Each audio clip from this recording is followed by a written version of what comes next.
अस्सलाम वालेकुम।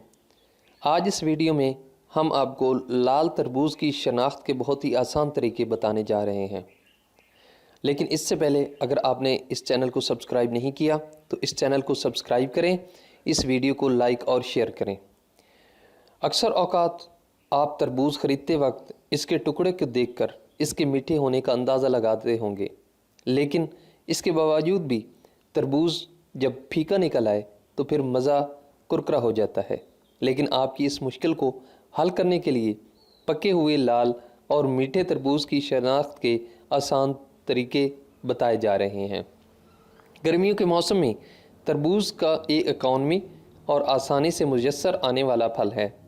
तरबूज का बाकायदा इस्तेमाल गर्मी के मौसम में जिस्म को तंदुरुस्त रखने और चेहरे को शादाब बनाने में मदद फराहम करता है।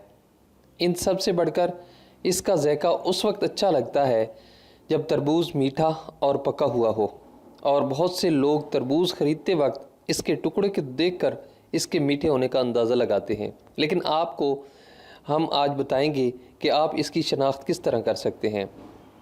तरबूज का बाकायदा इस्तेमाल आपकी जिल्द को खूबसूरत और रोशन बनाता है, लेकिन इन सब से बढ़कर इसका ज़ायका उस वक्त ही अच्छा लगता है जब तरबूज मीठा और पका हुआ हो।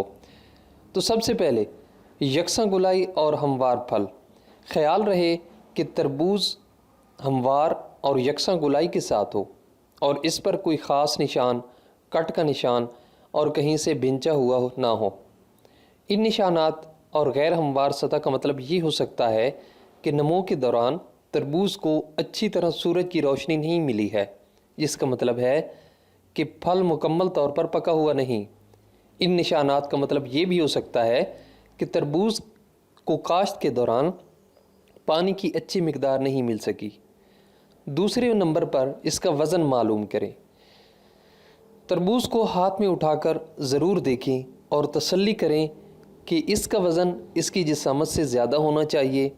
इसके लिए आप ऐन इसी जिसामत के दूसरे तरबूज से भी मवाजना कर सकते हैं।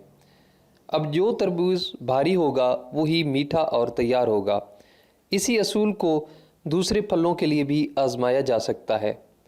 तीसरे नंबर पे है कि इस पर आप पीला धब्बा तलाश करें। तरबूज ज़मीन पर रखे होते हैं और वहीं पकते हैं, लेकिन जो हिस्सा ज़मीन को छूता है वो हल्का या बहुत गहरा पीला हो सकता है। इसे फील्ड स्पॉट भी कहा जाता है। इस जगह धूप ना पहुंचने से ये हिस्सा मुकम्मल तौर पर सब्ज़ नहीं होता, लेकिन हल्का और गहरा पीला ज़रूर हो जाता है। इसीलिए ये धब्बा जितना गहरा होगा फल उतना ही मीठा होगा। चौथे नंबर पे है कि इसकी रंग की शनाख्त करें। तरबूज की रंगत गहरे लेकिन कम चमकीली यानी भद्दी होनी चाहिए। इससे मीठे फल की एक और निशानी समझना चाहिए। तो आज इस मुख्तसर वीडियो में हमने आपको 4 ऐसी अलामात बताई हैं जिससे आप ये पता लगा सकते हैं कि ये तरबूज मीठा है या नहीं है। अगर आपको ये वीडियो पसंद आई है तो आप कमेंट करके ज़रूर बताइएगा और इस वीडियो को लाइक और शेयर ज़रूर कीजिएगा। Thanks for watching.